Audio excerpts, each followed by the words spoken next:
Welcome to The Conversation with Al McFarlane. Today's Monday, February 27th.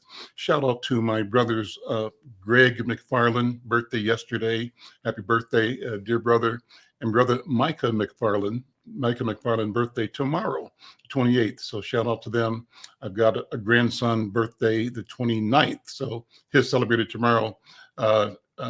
Isaiah, happy birthday to you. Listen, we want to start today. I'll tell you first, we've got a great program, two great guests that we'll be interviewing. I'll be talking with Cecelia Viel. I hope I'm saying the name right. If I'm not, she'll correct me. She's the executive director and founder of an organization called StartAnew. And we'll be talking about her work to help women in communities throughout Twin Cities. Interesting work, interesting challenges. And also, we're going to be talking with Tamara Stark.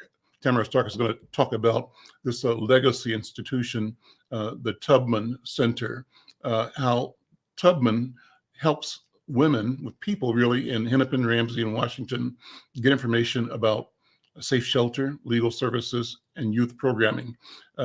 And we'll talk together as a group after the one-on-one interview. So I'm looking forward to the entire session with these fierce women leaders. That's who they are and what they are. And I am honored and pleased to have a chance to be in conversation with them. Before we start, we want to invite you to support this work, support The Conversation with Al McFarlane. You do that by going over to the Insight YouTube channel. Background, we are streaming this on several platforms simultaneously. Our objective is to create as many connections as we can, to share as much information as broadly as we can. Therefore, we're on two YouTube channels, one of the Black Press of America, Black Press USA, and on the Insight News channel, and that is Insight News YouTube channel. We're also streaming live to Facebook, I think 3 different platforms, my personal one, Insight News, Black Press USA. We're streaming live to LinkedIn and to Twitter as well. So no matter where you're checking us out, we want you to send us a note. Say that you're here and say where you are from. I see Michelle Madison is here and David Rabb is checking in. Hey, David. And I see Fatima Ampe is here. Hi, Fatima. Thank you for your note. Tell your friends that the conversation is going on right now, and we want you to be part of it as well. Well, we begin this show every week with what we call hot topics, and we'll do that right now. The hot topics for today, 2 items. One is exciting. It's about a new film festival in Burkina Faso. And it's an article that we're publishing in Inside News from Associated Press. It says that most film festivals can be counted on to provide entertainment laced with some introspection. And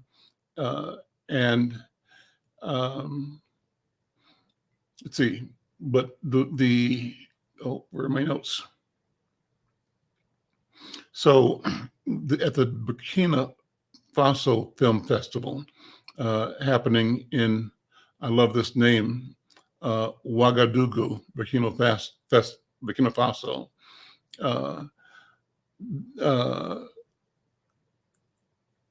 Over 15,000 people, including cinema celebrities from Nigeria, Senegal, and Ivory Coast, are expected for what they're calling FESPACO, FESPACO, Africa's biggest film festival yet. It was launched in 1969. But the challenge is that right now there's turmoil in the country. Successive governments have failed to stop extremist violence and triggered 2 military coups in the last year, each with a junta leader promising security but delivering few results. And for example, at least 70 soldiers were killed in 2 attacks earlier this month in Burkina Faso's Sahel region. The fighting has also sowed discord among a once peaceful population, pitting communities and ethnicities against each other. But the article goes on to say that nonetheless, despite this, some 15,000 people, including cinema celebrities from Nigeria, Senegal, and Ivory Coast, are expected to show up for the biggest film festival, one that was launched in 1969. And some of the stories are stories that talk about a woman's struggle for survival after being kidnapped by jihadists in the Sahel. And as her fiance tries to find her, uh, this person, her name is Traore, is upbeat about our country's prospects. The world has painted Burkina Faso as a red country. It's dangerous to come to my country, the film producer said. Uh, and she says the country is probably a little crumbled, but we're not down. Government officials say they've ramped up security, will ensure the safety of festival attendees, and so on. Check it out, African film. Now, if you're like me, you've been watching movies from Nigeria, South Africa, Kenya on Netflix and on YouTube. And what happens, from my point of view, is that once you start watching the modern African films, you have no reason to go back to Hollywood, because all of the stories of our humanity are being presented, played out, nuanced, detailed, going deep into our joys and into our frailties, into our accomplishments and our failings to ourselves and to our families and to humanity. The whole panorama of the human experience played and told from the lens of Black people, of African people. And the point that I love is that the production quality of African films now is unparalleled, amazing. So I hope that you'll check out some of the things going on in the Burkina Faso Film Festival. Also, just check out Black or African films on YouTube and Netflix. And it's cool to be reoriented. And this is the case of once you go Black, you know the answer. It's hard to look at I Love Lucy or Father Knows Best or any of that other propaganda. So, okay, my second hot topic is about an organization that has creating a challenge to support, what's the right word for it? Businesses in an important Black bank here in Minneapolis. It's called the $1 million Deposit Challenge, and an organization called the MBCRE, Minnesota Business. Let me get the full name of that correctly for you. 1 second, pulling my notes up here.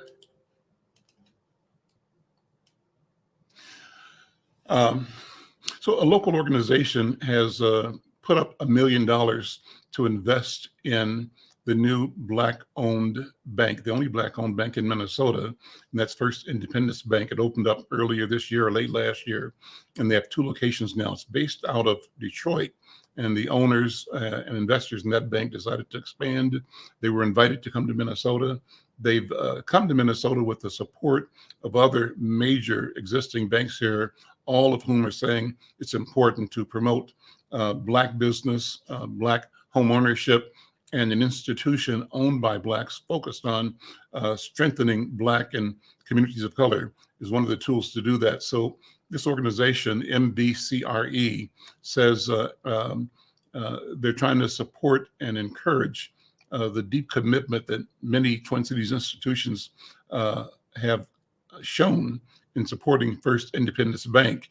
And what they've done is committed to invest or make deposits so that the bank can make loans to people to buy houses and start businesses. And they've committed $1 million, and they've asked other businesses to commit at the same level or any level. So let's watch and see what happens there. I think it's a good idea. I think it's important for all of us to expect the places we do business with to put some of their deposits in the Black bank as well. Well, that's my hot topics for today. Let me begin with my guest today. And my first guest is Tamara Stark. Tamara Stark is the Senior Director of Housing and Youth Development at Harriet Tubman. She joined Tubman in 1998. She oversees to oversee services for youth and families, implementing a strength-based and trauma-informed approach to address violence. At Tubman, she leads development, research, and implementation of effective entrepreneurial and innovative programs in partnership with local and national initiatives to improve the lives of youth and families. She oversees curriculum development and prevention, intervention, outreach, and youth leadership programs in residential, school, and community settings. I have more to read about her, but I'll let her tell more of her story. Let me just say that she earned a master's degree in professional counseling, and her specialty is marriage and family, and that she has a lot of experience in chemical and mental health, in theater and peer counseling, training, marketing, social justice leadership, juvenile justice, and volunteer coordination and special education. Tamara, welcome to the conversation. Thank you for being here. Thank you. It's an honor to be here, Al. Well, this is an honor for me to have this time with you talking about your organization and the work that you do. But let me have you do Tubman 101. Before you do that, I want to say that part of this conversation comes from our program's interest in supporting partners of Greater Twin Cities United Way. And your company, your organization, is one of the ones that is supported by the United Way. And thank you for what you do, and thank them for partnering with you to help support your mission and community. And my disclosure is that I'm vice chair of the board of United Way. So I got a stake in this that makes it very, very important for me to be with you today. Thank you, Al, and thanks to Greater Twin Cities United Way too, and for your leadership there. And yeah, we can't do this work alone, certainly. And Tubman, a legacy organization serving the Twin Cities Metro in all kinds of ways to help people overcome challenges associated with violence and trauma. So you'll find us out in schools, in homes, out in the community doing outreach, in courts. We have outpatient mental health, legal resources. We also have an emergency shelter, and we work to connect people to housing opportunities to overcome challenges and build on those home ownership goals and advance economic justice initiatives as well. So we're also really interested in youth leadership, right? Driving changes and being connected to elders so that they're learning those legacies and carrying it forward too. And again, we have great partners to help us advance the work. And so our whole journey is about fear to freedom. We're still on that course. We have a great inspiration in the name of our namesake, Harriet Tubman, and all the people that helped her in her journey along the way serves as a great beacon of hope as well. So talk about the history of the Tubman organization. When was it created? Who created it?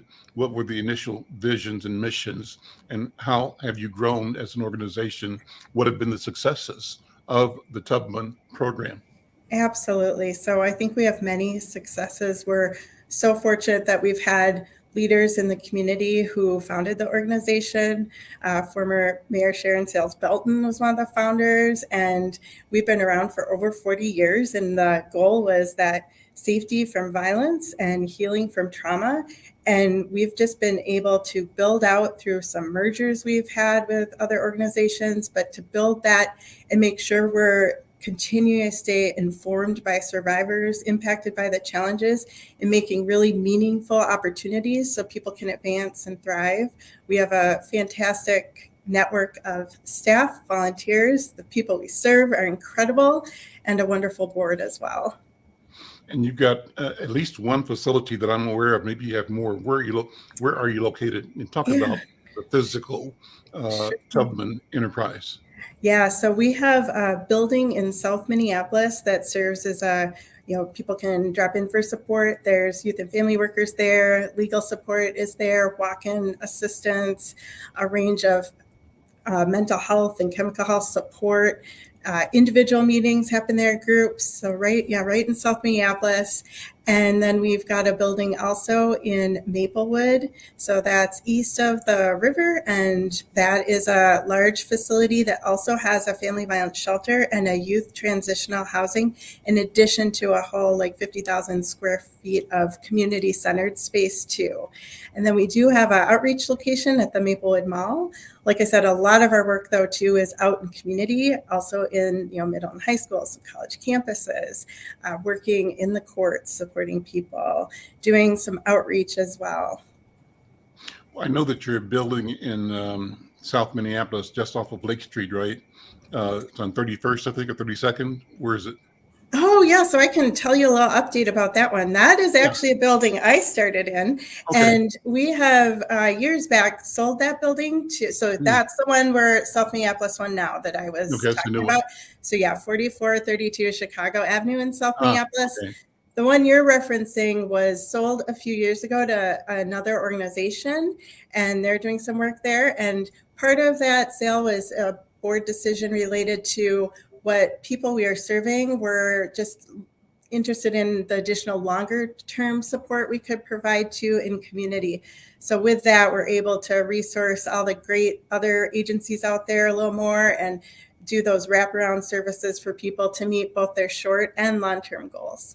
So people walk into your facility over on 40th. What's the address again? Yeah, 4432 Chicago Avenue.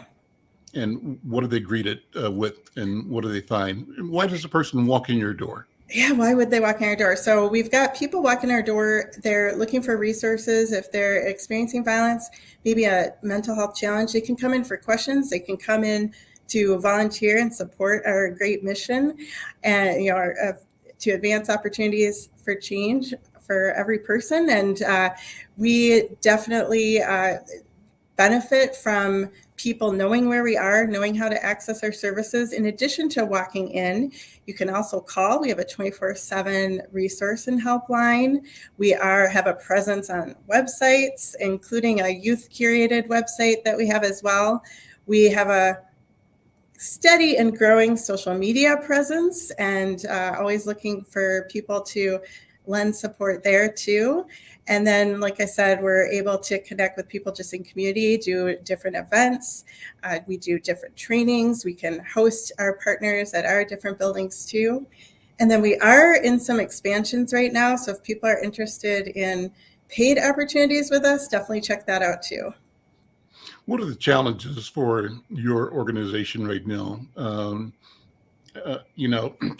Two thoughts are behind this question. Number one, the work that you do is so critical. You really touch and grab and hopefully refocus and heal people in their living and lives and community and families. That's number one. At the same time, it takes resources to do that work. It takes people that are trained. It takes places. It takes, tools to effectively wrap around the individuals and their families so that they experience an improvement or a solution underway, experience the process of healing. So what are the challenges of building an organization to scale so that you make a significant impact, not only to the individual, but one by one, to the group, to the culture, to the community? That's the first question. I'll come back to the second one. Absolutely. So we face enormous racial disparities in our state, and we see those effects every day. So we're working to better resource with our partners broadly to better resource communities, and also activate that system change with our coalition partners too, because we know so many things aren't working as well as they could be in our Black communities, and yet we have such talent, such innovations, and everyone's going to be stronger the better resourced we are, right? So those are some challenges. And, it definitely, what we do, I feel very strongly that we maximize every opportunity we have. We do a lot of work that's really not funded, but it's important to do. And we really need our allies in that space. We do have a Great Dreams campaign going on right now that, if people want to learn about it, that's on our website too. Get involved, spread the word, help resource us far into the future, because our goal is thriving people, healthy relationships, and peaceful communities. And we're going to get there, and we get there every step of the way. Yet definitely challenges remain. I want to get to a place when we aren't reading in the news about our brothers and sisters dying, and at the hands of things that are preventable. But when we work together, overcome our differences as best we can, and really center our experiences on the people who know best, who've been there, we overcome these challenges. So that leads to another question, two questions. The first I was going to ask has to do with how do you think Tubman should benefit from, not just Tubman, but organizations in our community should benefit from the highly publicized $18 billion budget surplus. And my intent in bringing this up is really a selfish intent. Selfishly, I want to encourage our legislature to use this opportunity to do transformative investment in our communities, in organizations like Tubman, and work like the work Tubman does to heal and grow. Because as I said, it takes resources, right? And now that we've got a resource kind of rich environment, it's a rare opportunity, plus the trifecta in having the Senate, the House, and the governor all under one party. It's an opportunity. How do we not miss the opportunity? I don't know if you guys are working legislatively or not, but you can speak personally or organizationally. What are your thoughts? Yeah, I'll take both, actually. I'll speak organizationally. We're definitely working on making sure we can have some funds to support capital improvements so some building improvements, different things, renovations have been put off, like deferred maintenance. And so making sure that those resources are there so that people have high quality facilities, that we're investing in the people, and of course the programs that deliver so much enrichment to people's lives. And on the personal side, I do, I definitely some connections with other policy agendas and recommendations of how to use some of those funds. And so I think, reparations are on the table. There's formulas to look at that and how that would really, help close the racial wealth gap. Reparations, what's that mean to you?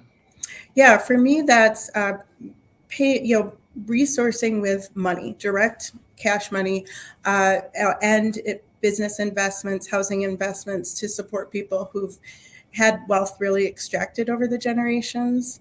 And how's that conversation going? I mean, I can tell you that a generation ago, when those of us brought up the question of reparations, were poo-pooed, and saying, you guys, it'll never happen.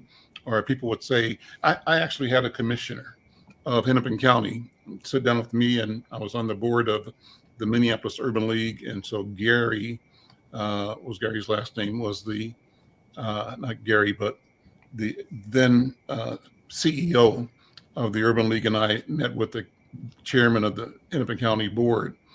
And almost out of nowhere, he came up with, well, his attitude was that we've been putting a lot of money in North Minneapolis, and we're kind of sick of putting money because it's not changing the problem. That was his statement. And he said, and then this is unsolicited, and I wasn't here during slavery. My parents weren't here, and I don't think I have any obligation to deal with that history. And so you all can't come to Hennepin County saying you think there's some kind of reparation required. And so that was a position that was defensive and offensive, but also aggressive, because it wasn't even invited, right? And so right now, we're not getting that same visceral rejection. People can talk about it now. And the most important thing is that we can talk about it, because then our people were scared to talk about it because we didn't want to offend white people. But what do you think? Yeah, absolutely. I wasn't sure in my lifetime that I would hear that the reparations as a commentary come in more public discourse. So I'm thankful for that. And there's been a lot more studying on it. There's articles and policy studies of bipartisan support for it and ways it can happen that really help everyone. So, and, I feel the pain of people worried about, well, we put all this money in and what's happening? Well, it's money alone, we know, doesn't solve things, and race and economics are tied together. So there's that. But it's also how we are caring communities for each other and be a little more hands-on in recognizing, policies have created some of these challenges. So that means some policies can be changed to undo some of the challenges we have too. So it's we put a lot on individual, right, accountability, and there is that. And then there's the collective accountability to recognize, legacies that have caused harm and also live into full legacies that are beautiful and profound. Thank you. We're going to have you stand by while I'm going to bring my next guest in, and we'll bring you back into the conversation a little later. I want you all to meet my next guest, and that's Cecelia Viel. Cecelia, are you there? First of all, let's get your name straight first. Should have done this before the show. Pronounce your name for me. That's correct, Viel. Viel. Okay, Cecelia, thank you so much for being here. And Cecelia is the founder and executive director at StartAnew. It's a nonprofit. She's also part owner of Sisters Empowered.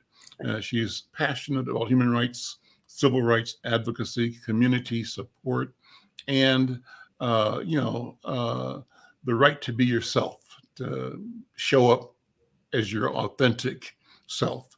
She holds a BA in liberal arts with a focus on women's empowerment through advocacy and community support from Metropolitan State University. She's a certified peer recovery support specialist, a certified family peer support specialist, and a certified WRAP, I don't know what that means, facilitator. You'll tell me what it means. And finally, a trained facilitator in nonviolent conflict resolution. She's working on her master's degree right now in divinity with a focus on leadership at Liberty University. She's one of the facilitators of women's empowerment group called It's Okay to Be You. And she's done some public speaking, but she says she wants to do a lot more. She says one of her goals is to empower women and young ladies who've been justice impacted and survivors of incarceration. She wants to see a world where stigma doesn't define the person. It's never too late, she says, to follow your dreams, no matter where you've been. Keep going forward. Cecelia, so good to meet you and so thankful to have you here today. I'm going to let you talk about the mission and vision of StartAnew. Thank you so much for having me here today. I truly appreciate it. StartAnew, so our mission is actually, I'm going to just paraphrase it, we want to work with girls and women that are through the BIPOC community that are impacted by the justice system and or survivors of incarceration. And so when you say someone that's been impacted by the justice system, a lot of people think that it's somebody that's gone to prison, gone to jail, but it's so much bigger than that. It's the families of the people. It's also the community. So a lot of people are impacted by the justice system. And hopefully we can end recidivism, not totally, we don't want to be unrealistic in my lifetime, but to end recidivism, because there are other choices, but also to look at the reasons why do people get into the situations that they're in. It's not just cut and dried, like they're lazy, they don't want to work, or they just want to be criminals. There's other underlying conditions. And so it's time to start looking at those conditions, but also just working with the female population, because in Minnesota, there's only 2 prisons in Minnesota. It's Waseca and it's Shakopee. And I don't look at the stats every day, but Shakopee might have like 600 people, 600 women in there.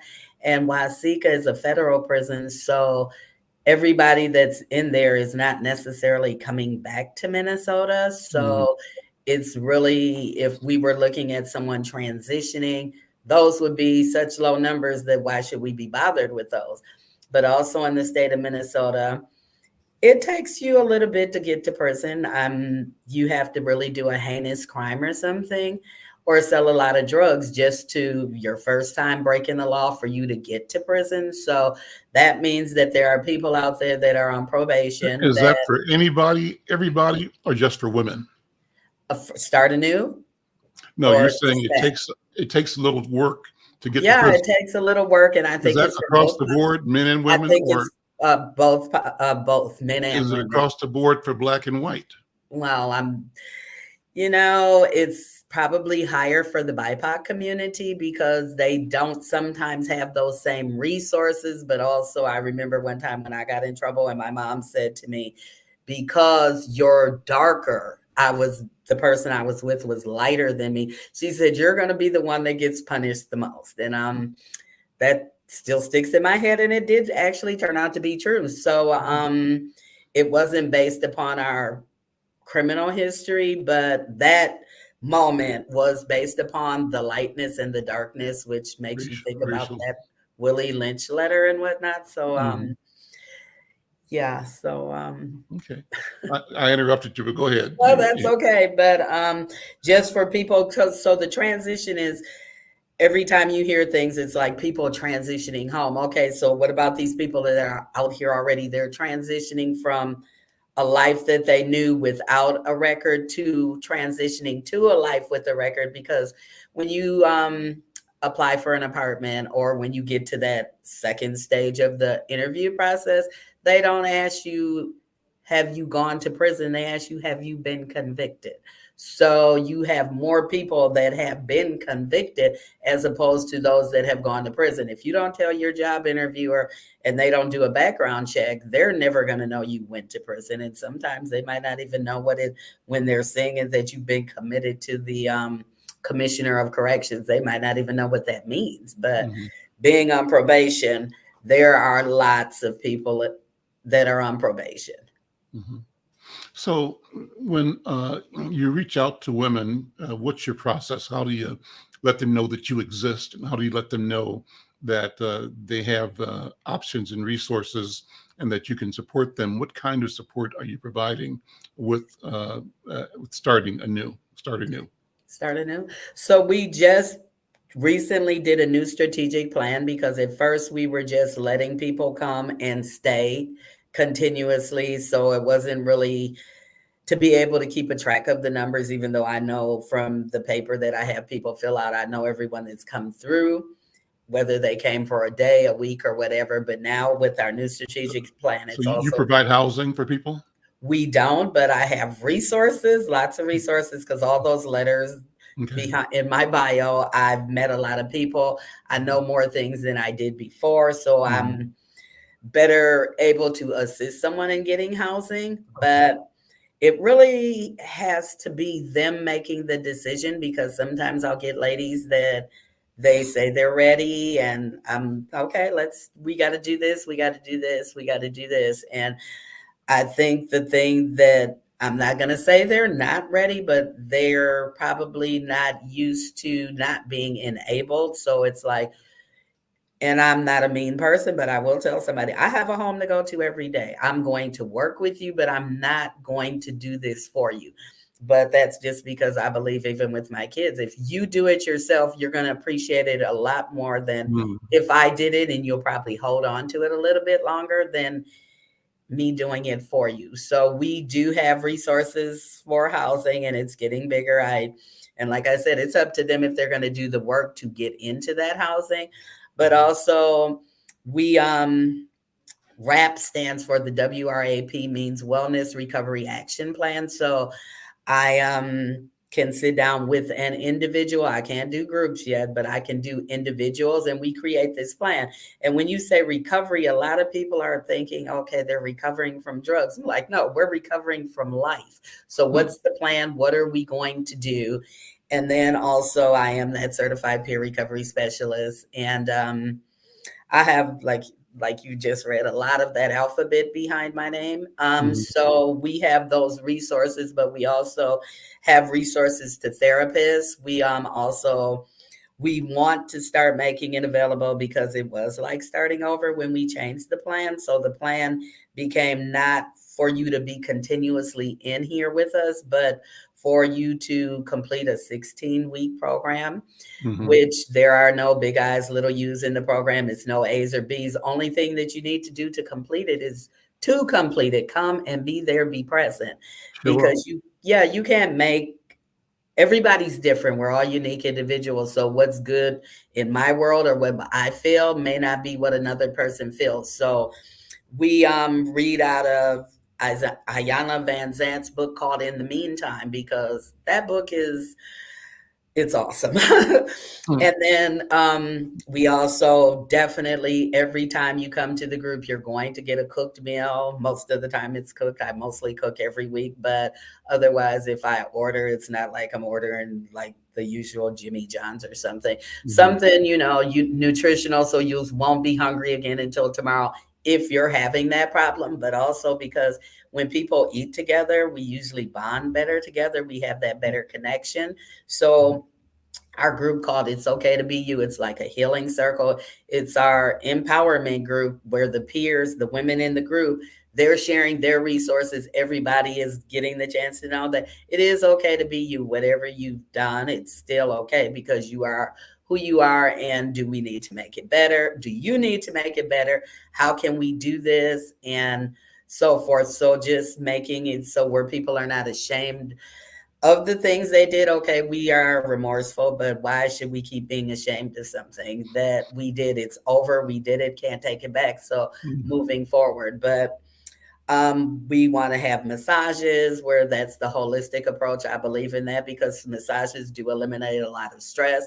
And Mhm. then we also decided that we were going to incorporate young ladies 13 to 17 that have been impacted by the justice system as well, because just watching what's going on in the community today, that we want these young ladies to make it through whatever is going on. If they're touched, if they're going to school or juvenile for not going to school, or somebody in their family, like I said, or they're got some things of their own, that we want to nip that in the bud before you get into the system with the adults, where things do follow you for you the rest of your life, where because even when you're applying for jobs, like depending on what the job is, that DHS right now doesn't have a statute of limitations. They will look back 20 years and you might have made a change. And Mhm. but there it's still there what you did 20 years ago. So instead of where it used to be, you pay for your mistake and Mhm. then you get to move on. That mistake is always there every time somebody looks at your job application. When if you want to volunteer somewhere, if you want to do something, we're going to do a background check. Well, okay, you're going to You, find it you, there. But now, am I embarrassed you- about it? Am I ashamed about it? Look here, this yeah. is what I did. Now I'm moving forward. I'm doing this, and also to help people to want to go into entrepreneurship, because I have a firm belief that you need for us to build that generational wealth, that we have to start somewhere. So like for me with the goal is to buy several houses and they will Mhm. go to my grandchildren. They will not go to my children. They will go to my grandchildren, Mhm. because I do believe what Solomon said in the Bible, that a wise man / woman builds an inheritance for her children's children. So that way we're paying it forward to them so that their parents are paying it forward to their grandchildren. Yeah. It creates a chain. A chain. Yeah. Yeah. And everybody's got a role to play. Let me ask you. I'm going to bring Sister Tamara back in as well, just so we can have the three of us in conversation. Mhm. Thank you so much for sharing what you do. What does the community need to know and be able to articulate about healing that women who've been impacted, as you described, need that the community can give and direct.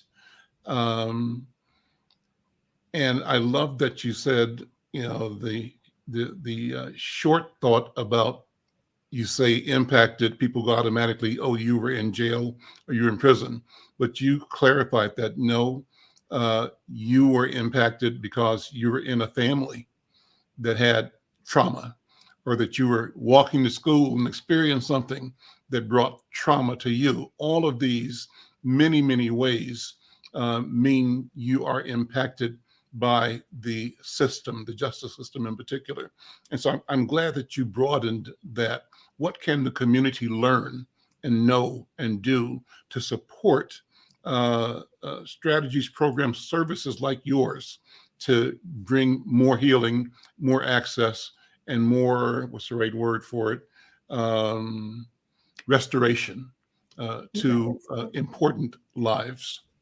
Well, I think that for us as a community, and some of my girlfriends might get mad, but I'm like, we have to step back in and step back up to the plate, because we can't, even for reparations, that, okay, if you don't come to the table, you do not get fed, you do not eat, you don't have a voice. But if we're waiting for somebody else to fix our problems and we're not fixing it our own self, so we have to start looking within us. There are programs out here, especially for the youth right now. You know that your son or daughter is misbehaving and you're not doing anything about it. And then when I come in, or Mr. McFarlane comes in and says, hey, so-and-so and so-and-so did such and such, and then you're mad at Mr. McFarlane or me for telling you the truth about your own child, so that you need to pay attention. And we as a community need to get back together. And I'm that old school person, not trying to antiquate myself, but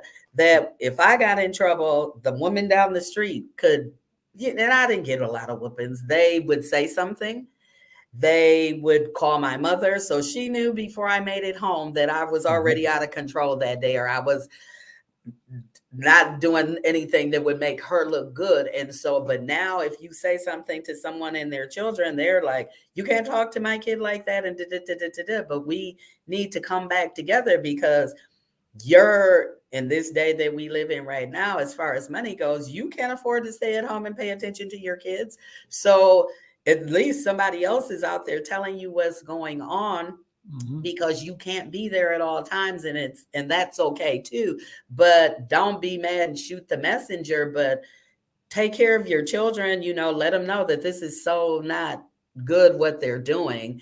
And we just need to get back together, pay attention to these programs out here, and get our kids into the programs and start asking for things that we need to have. How did you come to this work? What's your background? Where are you from? Are you from Minnesota? I am. Yeah, I'm from Minneapolis. Born and raised? Yeah. Born and Amazing. raised. Amazing. Are you a North Sider or a South Sider? A North Sider. Okay. Yeah, I live over north. Tell me about the Vales, the Vale family. Well, no. That's my ex-husband's last name. Yeah, that's my ex-husband's last name. But when I was growing up, it was a different time, and it was a good time to me right now. But when my daughter asked me about it, she was like, okay, you guys were something else. And I was like, okay, everybody's probably something else. But we had different types of crime than they do now, because to me, it's tough to be a kid right now. It's not safe. It's hard to, you have these codes and whatnot, and being smart is not like the best thing in the world. It's not cool to be smart anymore. And it's not cool to go home and do what your mom tells you and this and that. So they got a lot of pressures going on. But then also as women, we have a lot of pressures going on also as women, single women, stepping away from the things that we learned as children. So that's why that book, Ayanla's book, is so important about these areas of your life. And north side or south side? I was born over north. Well, I came from the south side, and then we came over here when I was about 4. So okay, I was north sider. North side, yeah. Are you still north? I am. Okay, well, part-time. I'm north too. Yeah, I love North Minneapolis. Me too. I love it over here, and I hate when people say like, "Oh, over north," and I was like, "Whatever." You just would have to know. So I'll go into a little bit this thing about being a Black girl or Black woman a generation ago, and you mentioned it's tough now for Black children to be children. What do you mean by that? And when you were growing up, what did your parents expect? And what did your neighbors expect of you? And what challenges did you have in pursuing that expectation or rejecting the expectation? And where are you now?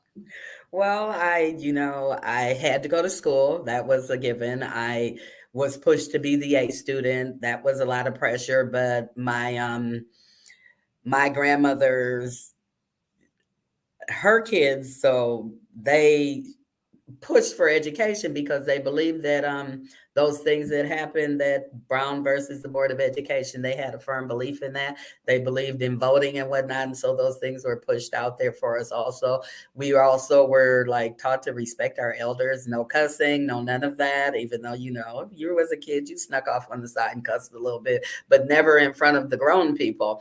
And then also that children were not allowed into grown-up conversations. Our family, I come from a matriarch family, so everybody, whatever was going on, my grandmother was always there, whatever kids of her house. So I grew up with cousins and aunts and whatnot. And there was a lot of respect. There was a lot of love. There was a lot of family there. And I mean, everybody, you could get in trouble from the aunt, the uncle, the lady down the street. I remember Miss Dowdy, as she would call, and I tried not to get into too much trouble. I was a sneaky kid. So, now, and I could go outside. We could literally go outside and be safe. We could go outside in the summer at the crack of dawn and not come back except to maybe eat lunch or call and say you were eating at somebody else's house. But now if your kid is, I'm watching my grandchildren and we're sitting at the park. So it is rough right now. And there doesn't seem to be a lot for kids to do. Like we had hospitality house, we had track and field, we had things that kept us active and whatnot. And now kids are, my grandchildren included, my 3-year-old grandson knows how to play all these games on his iPad. He moves his little finger and can't talk good. Definitely can't read. He knows his colors, but he's good at these electronics and he's only 3 years old. So it is a different time, but I always think that maybe it's a different time than when my parent was growing up and they had that song that said the good old days. So I'm truly hoping that these are the good old days for them. Tamara, come back in the program, Tamara. And I didn't ask you, are you a native of Minnesota too, or come from somewhere else? Yeah, so I was actually born in Wisconsin. And then I grew up in a smaller area in Minnesota, and then my Black roots are largely from Virginia and the Carolinas. Yeah, meaning you have white roots as well. Yes. Which are from where? So that's farming communities in Minnesota on my mom's side. Okay. And I was close to my grandparents on both sides. What kind of challenges and opportunities, joys and uncertainties did that present?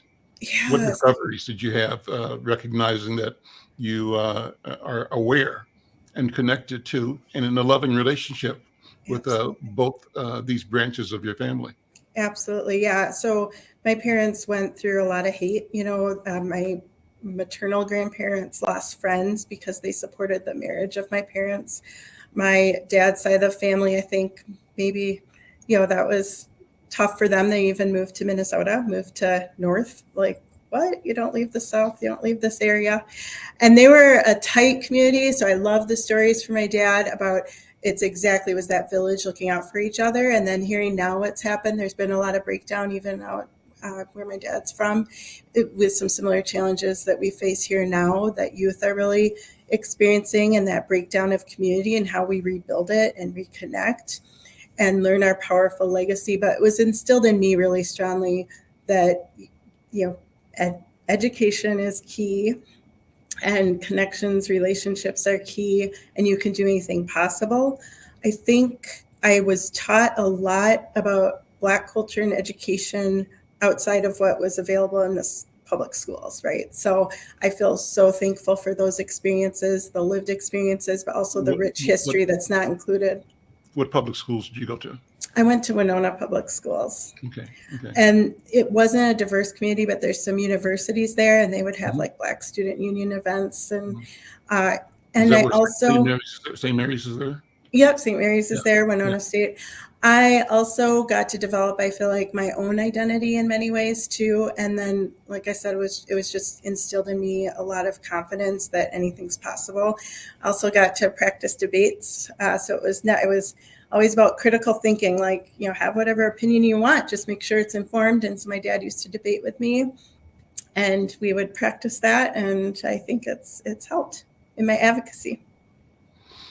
What do you both hope for in your service to families, but women in particular? What kind of community ought we be? Where are we failing as Black people? Number one, where are we failing each other? And where are we failing as a society? What change needs to take place, and how will that change take place? Cecelia, you first, and then Tamara. Well, for me, I don't know. Failure is not an option. I just think we're not doing well in the area of Great. the consequences. There are, consequences because over North Minneapolis, a lot of kids are getting shot. It's a lot of violence, and we're failing or not stepping up to the plate as the adults, as the elders.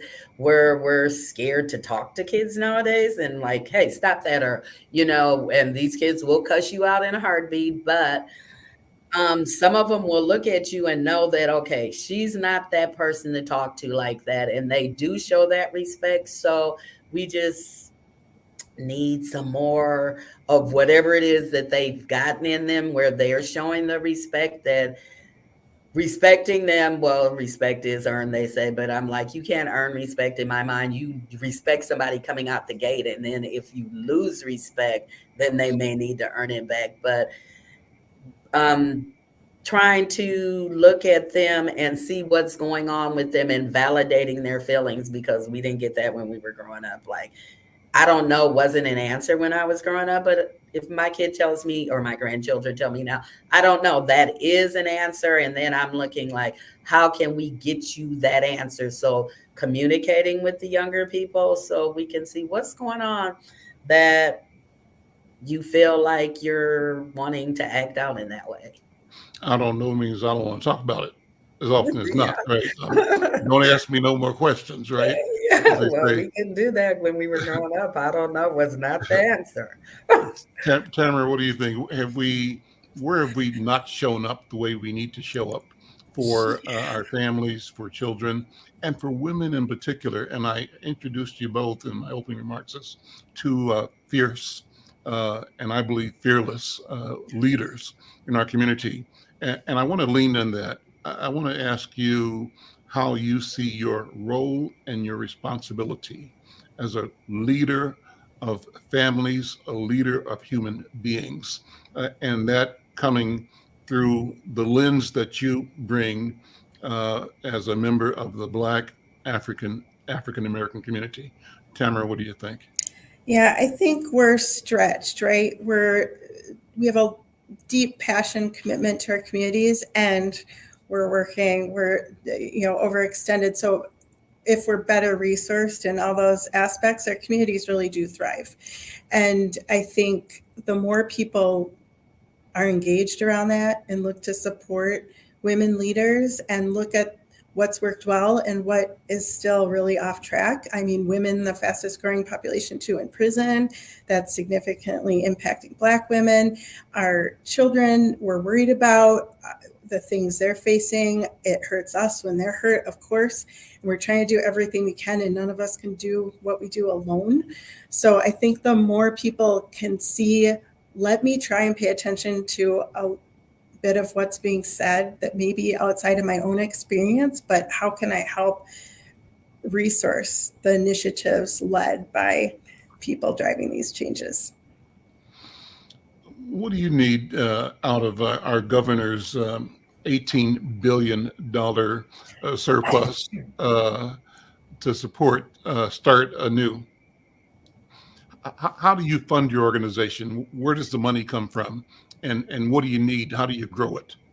Well, I fund it through contracting myself out, but then I do have a couple grants, and then I do have some donors occasionally. But what do I need from them? I need for StartAnew and other organizations that are similar, that maybe they should start sharing the money with not always the same people, but to give it to other people that are out here doing the work as well.